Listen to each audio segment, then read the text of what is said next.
Hey everyone, it's Erik from Mad A Productions, and today we're going to be taking a look at the Retron NES clone console from Hyperkin. Let's open this thing up and hook it up and try it out. Alright, so here's the box for the Retron FC Loader game console. I guess FC is supposed to be short for Famicom, I don't know, but it plays US 8-bit NES cartridges, so it plays regular NES cartridges. And it's this is from Hyperkin, and the box is kind of an interesting shape here. And let's see here, contents. We've got a console, 2 controllers, an AV cable, and an AC adapter. And it looks like we got a little diagram here of what it comes with. So this hooks up via AV cables, yellow, white, just like the original NES hooked up. So it doesn't do HDMI or anything like that. But I plan on using this with CRT television, so that's not a big deal. This is actually perfect. And I've got the price tag on there. You can see I paid $19.99 for this, so $20 at my local record store, Zia Records. Let's cut these little things down here and open up the box.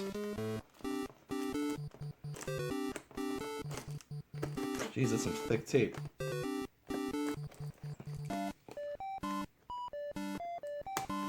There we go. Alright. Open it up like this, and what do we got? It's all upside down, of course. Let's flip it. There we go.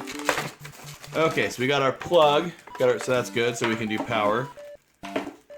And our AV cables. Let's see how long these are. Let's see how long of cables they give you.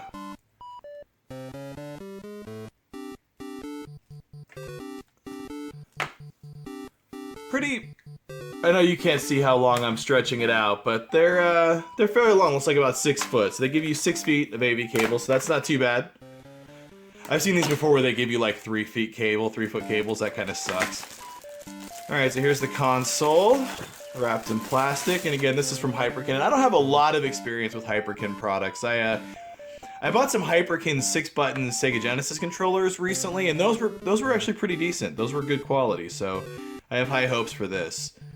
The console itself feels, you know, decent build quality, not real heavy or anything, but not real super light either.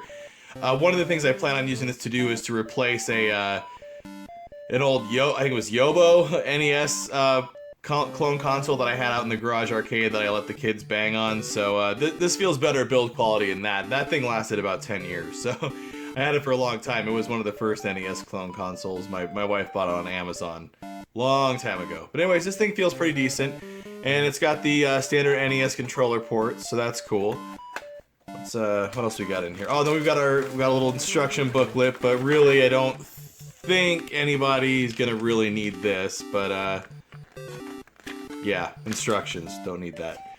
All right, so we'll put the console here, and then it looks like, oh, I dropped it. That's pretty awesome. We'll go back and get it in a second. That's a good test. On-camera test. I just dropped the thing off about a desk height, so I'm sure it'll still work. Alright, so here's one of the controllers, and you get 2. And honestly, I don't know about this D-pad. It's one of those things, I don't know if you can see that, but it's the D-pad itself, like the whole thing moves. It's like on a little pivot kind of thing there, so it feels a little loose, but we'll see how it plays. The buttons feel nice though, start and select, and you've also got slow-mo. You've got turbo A and B, and then regular A and B, and start and select. And pretty decent chord length it looks like they give you there. And honestly, this is kind of nice. It's the shape of it is, you can see there how it's mildly ergonomic, so as far as comfort goes, I actually think this is a little bit more comfortable than the stock NES controller, but we'll see how this D-pad performs. That's always the biggest thing with these, is the D-pad is never as good as the stock NES controller, but we'll put it through its paces. And so then here's the second controller, and it's wrapped in plastic as well. Let's get this out. A lot of plastic baggies. But 2 controllers, so that's pretty good. 2 controllers for $20, and then I've got your inserts. Let's get this crap out of the way, and let's go hunt down that console that I just dropped. Alright, so here's the Hyperkin Retron. I've got it all hooked up to my CRT. And just to give you an idea of size, there's the Hyperkin Retron, and then here's my my NES toaster, so we can kind of see them here in the same shot. So it's you know, considerably smaller than the NES, which is nice.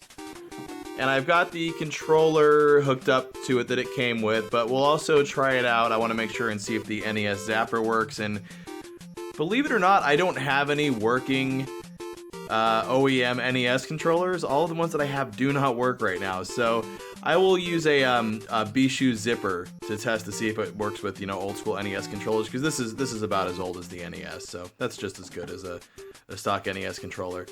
And then we'll test it with Super Mario, we'll test it with Duck Hunt with the light gun, and then we'll take a look at a homebrew game, Virus Cleaner, which is a great game, and we'll look at Castlevania 3, Dracula's Curse, to see if that works, because a lot of these NES clone systems have trouble playing that game. So let's pop in Super Mario Brothers, Duck Hunt first, and see how it works.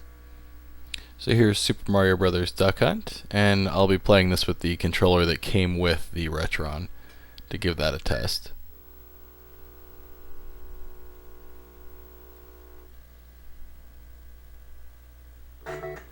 And the picture looks pretty decent, pretty pleased with that. I will say that this console does suffer from the same thing that a lot of NES clone consoles suffer from, where the sound emulation is not 100% correct. And in games like Super Mario Brothers, it's pretty noticeable with some of the sound effects, like grabbing the coins and getting power-ups and stuff. So off the bat, that's kind of a negative thing about the console, unfortunately.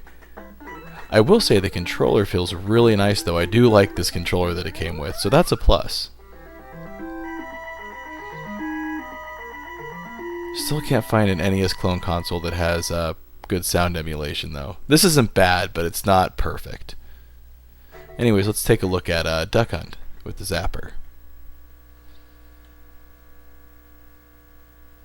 Here's my NES Zapper.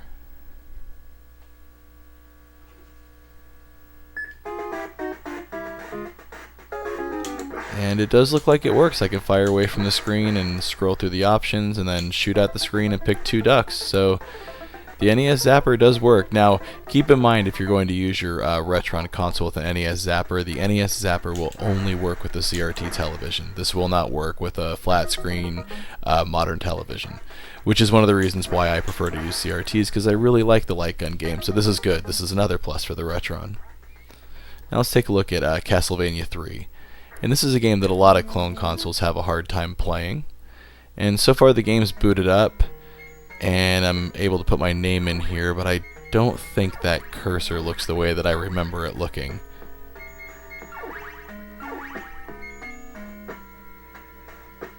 And here's the intro, and that is not right. That sprite is not right, the lighting's not right, something is not right. The Retron console is not playing it proper.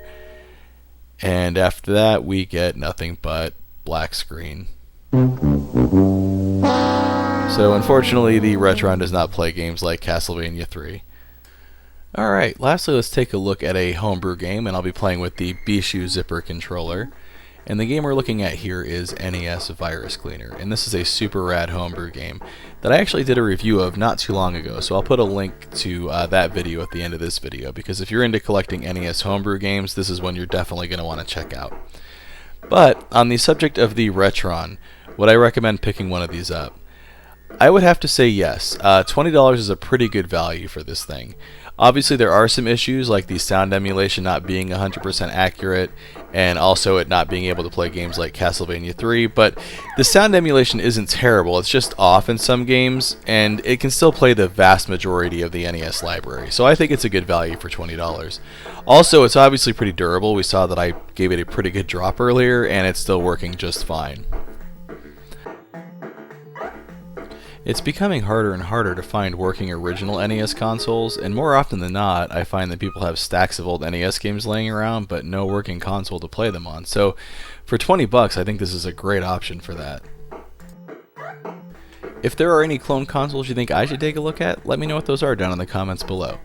And also, don't forget to follow us at the social media links down below. That's the best way to keep up with what's going on with the channel. In the meantime, I'm going to play some more NES Virus Cleaner, because this game is freaking awesome. Thanks for watching.